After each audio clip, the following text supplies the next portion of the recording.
Mumbai drugs cruise case शुरू तो हुआ था आर्यन खान की गिरफ्तारी से, मगर ये आगे जिस तरफ बढ़ रहा है उसमें बहुत सारी राजनीति है। नवाब मलिक ने सबसे पहले समीर वानखेड़े के विरुद्ध मोर्चा खोला और उनकी सीधी लड़ाई महाराष्ट्र के पूर्व मुख्यमंत्री देवेंद्र फडणवीस से।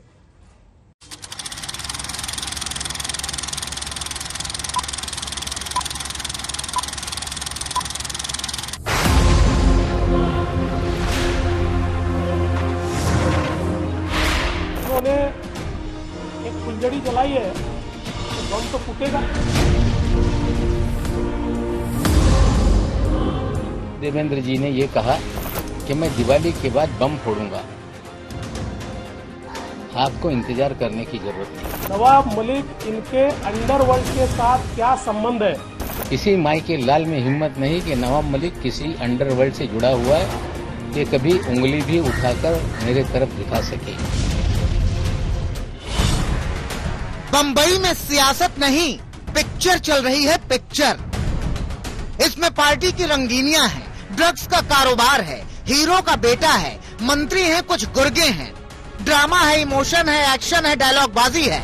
कहा ना, सियासत नहीं, पिक्चर चल रही है। तो लिखे होंगे सदी के सबसे शानदार संवाद सलीम जावेद, कादर खान, सलील चौधरी या गुलजार ने, लेकिन जो डायलॉग बाजी नवाब मलिक और देवेंद्र फडणवीस के बीच चल रही है, वो सियासत से ज्यादा सिनेमा को अपने साये में समेटे है।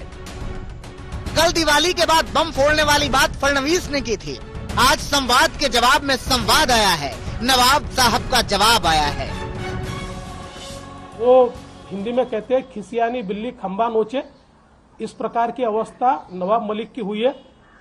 लेकिन मैं इतना ही कहना चाहता हूं, अब उन्होंने एक फुलझड़ी जलाई है तो बम तो फूटेगा और दिवाली के बाद फूटेगा, और दिवाली के बाद नवाब मलिक इनके अंडरवर्ल्ड के साथ क्या संबंध है, इसके सबूत मैं आपको भी दूंगा और राष्ट्रवादी कांग्रेस पार्टी के जो अध्यक्ष है श्री शरद पवार जी, इनको भी मैं वो सबूत दूंगा। देवेंद्र जी ने ये कहा कि मैं दिवाली के बाद बम फोड़ूंगा,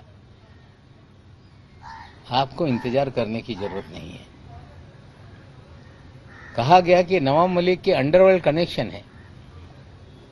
62 साल का जीवन इसी मुंबई शहर में बीता।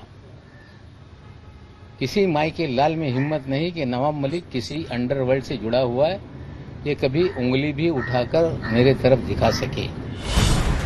शोले में सलीम जावेद ने लिखा था, तुम एक मारोगे हम चार मारेंगे। यहाँ भी बिल्कुल वैसा ही मामला है। कल फडणवीस ने नवाब मलिक के दामाद को निशाना बनाया था, आज नवाब मलिक ने फडणवीस के भाई को निशाना बनाया है। 15 लाख की टेबल वाली पार्टी पर आरोप लगाए हैं, 15 करोड़ की पार्टी पर आरोप लगाए हैं। मानो एकदम राजकुमार स्टाइल में कह रहे हो कि कोई उनसे दोस्ती निभाता है तो अफसाने लिखे जाते हैं और दुश्मनी करता है तो तारीखें बन जाती हैं। राष्ट्रवादी कांग्रेस के मंत्री नवाब मलिक, इनके साथ रहने वाले उनके जवाई, इनके घर में गांजा अगर या इनके पास गांजा अगर मिलता है तो इस रेशियो से पूरी राष्ट्रवादी कांग्रेस पार्टी यही ड्रग्स की किंगपिन होनी चाहिए। और देवेंद्र जी, आप शायद भूल गए कि जिस दिन आपका 1 साल का कार्यकाल पूरा हुआ था, उसी दिन एक प्रेस में मैंने कहा था कि नकली देवेंद्र कौन घूम रहा है शहर में। आपको चेताया था मैंने। आपका भाई इस शहर में होटलों में क्या कर रहा था उसकी जानकारी हमने दी थी। आप जब चेंबूर वालों के घर पे जाते थे, हमने आपको चेताया था एक बार कि यहां मत जाइए। हमने कभी व्यक्तिगत वेंडेटा की राजनीति नहीं की। नवाब मलिक ने फडणवीस की पत्नी अमृता फडणवीस के साथ ड्रग पेडलर की तस्वीर ट्वीट कर गंभीर आरोप लगाए थे। जवाब में अमृता फडणवीस ने मलिक के तौर तरीकों पर सवाल खड़े किए थे। आज मलिक ने इसका भी जवाब दिया। पहले सिर्फ मेरा फोटो और वो उनका नाम क्या, जयदीप राणा का फोटो आगे आया, इनका इनसे रिलेशन क्या, क्वेश्चन मार्क। ये तरीका होता है, क्या रिलेशन है? नवाब मलिक तो खुद को बचाने कई बार फोन उठाते हैं, फोन उठा के पूछ लेते थे, बता देते थे क्या रिलेशन है। कुछ लोग ये शोर मचा रहे हैं कि महिलाओं तक ये पहुंच रहे हैं। पिछले लगभग 26 दिन में 2 महिलाओं के अलावा मैंने किसी की मां, बहन, बहू बेटी या किसी भी महिला को लेके कोई भी आरोप या उनका उल्लेख नहीं किया। नवाब मलिक ने समीर वानखेड़े पर भी इल्जामों की नई किश्त जारी की है। उन पर हजारों करोड़ की उगाही का आरोप लगाया। उनकी ईमानदारी के दावे पर जबरदस्त तंज भी कसा। सारी चीजों को, ये जो गलत चीजें हो रही हैं उसके एक एक सबूत हम रखेंगे। अभी तो उगाही का धंधा हो रहा था, ये स्टैब्लिश हो रहा है। पुलिस की जांच जैसे जैसे आगे बढ़ेगी, हमें लगता है एक बार वानखेड़े गिरफ्त में आ गया तो लोग खुलकर सामने आएंगे। ये सारी तस्वीरें देख लें, जूते देख लें। लू विटॉन का जूता 2-2 लाख रुपए का है, जूते बदलते रहते हैं। बर्बरी के शर्ट आप देखेंगे जो 50,000 से ऊपर शुरू होता है। टी शर्ट आप देखेंगे जिसकी कीमत 30,000 से शुरू होती है। घड़ियां रोज बदलती है जो 20 लाख से उसकी बिगिनिंग है और 1 करोड़ तक की घड़ी आती है।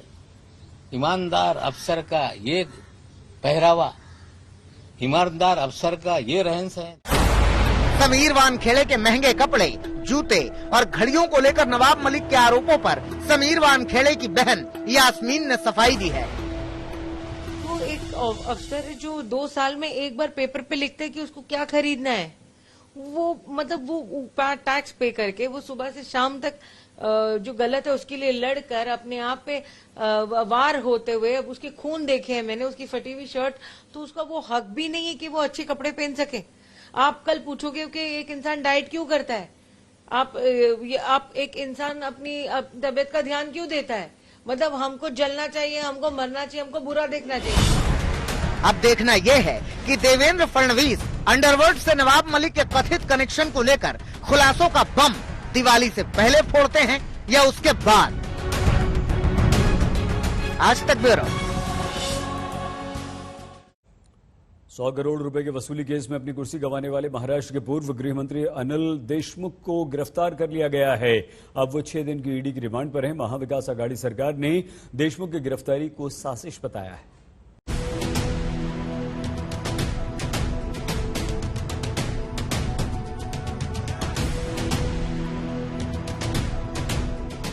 एक वो भी समय था जब इन गलियों से गुजरते वक्त अनिल देशमुख के चेहरे पर रुआब हुआ करता था,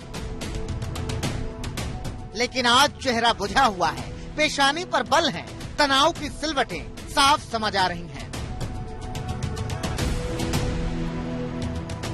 ईडी के सामने 12 घंटे की लंबी पूछताछ के बाद अनिल देशमुख को वसूली और मनी लॉन्ड्रिंग के मामले में ईडी ने गिरफ्तार कर लिया, कोर्ट में पेश किया गया और कोर्ट ने अनिल देशमुख को 6 दिन की रिमांड में ईडी के पास भेज दिया।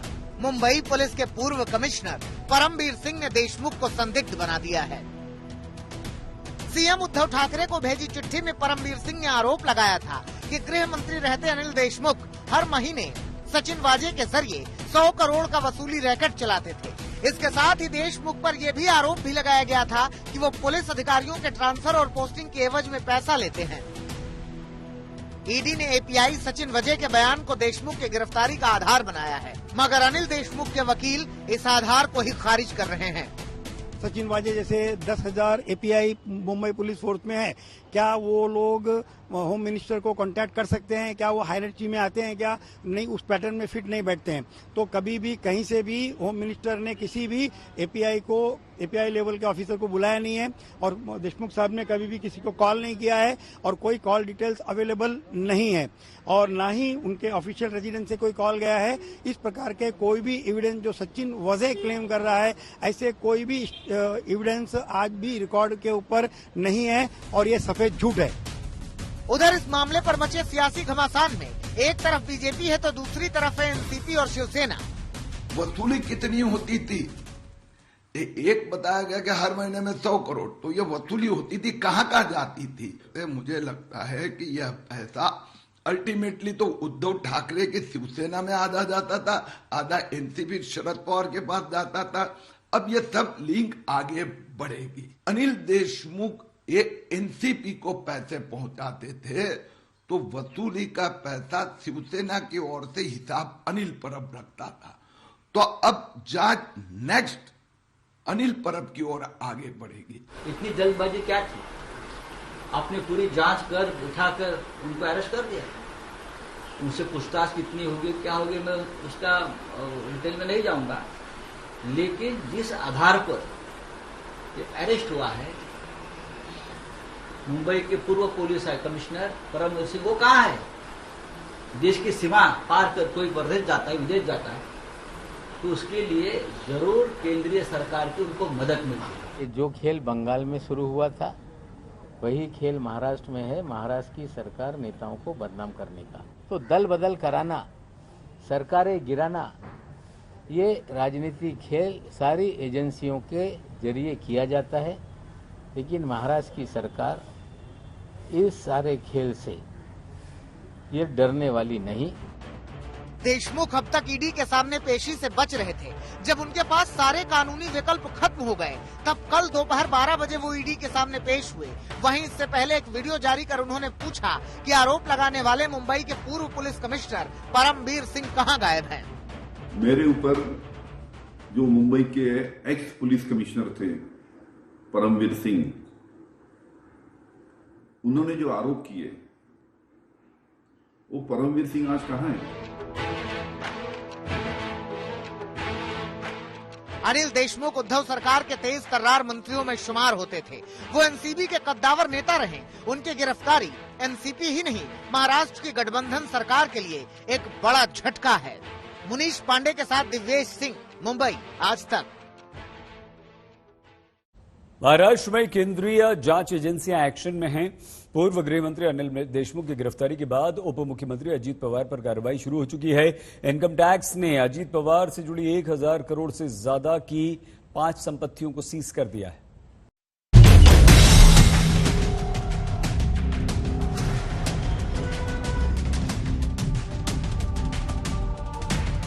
ड्रग्स केस पर सियासी लड़ाई और वसूली कांड में कार्रवाई के बीच केंद्रीय एजेंसियां ऐसे एक्शन में जुटी थी जिसके रडार पर अब सीधे सीधे पवार परिवार आ गया है। इनकम टैक्स डिपार्टमेंट ने महाराष्ट्र सरकार के डिप्टी सीएम अजीत पवार के खिलाफ बड़ा एक्शन लिया है और उनसे जुड़ी 1000 करोड़ से ज्यादा की संपत्तियां सीज करने की तैयारी कर ली है। पहले देखिए अजीत पवार और उनके परिवार की सीज की जा रही वो 5 संपत्तियां कौन सी हैं और उनकी कीमत क्या है। चिरंदेश्वर शुगर फैक्ट्री, इसकी कीमत करीब 600 करोड़ रुपए है। दक्षिणी दिल्ली का एक फ्लैट जिसकी कीमत करीब 20 करोड़ रुपए है। अजीत पवार के बेटे पार्थ पवार का निर्मल ऑफिस जिसकी कीमत करीब 25 करोड़ रुपए है। गोवा में निलय नाम का रिसोर्ट जो करीब 250 करोड़ का है। महाराष्ट्र में 27 अलग अलग जगहों की जमीन जिसकी कुल कीमत करीब 500 करोड़ रुपए है। ईडी की इस कार्रवाई के बाद बीजेपी कह रही है कि अजीत पवार और उनके परिवार को अब करोड़ों की संपत्ति का हिसाब किताब देना ही होगा। गोवा में रिसोर्ट निलाया, दक्षिण मुंबई में फ्लैट, चिरंदेश्वर शुगर फैक्ट्री और अजीत पवार के माताजी, पुत्र, दोनों बहनें, दामाद के नाम से, मित्रों के नाम से ये सब प्रॉपर्टी है, हिसाब तो देना।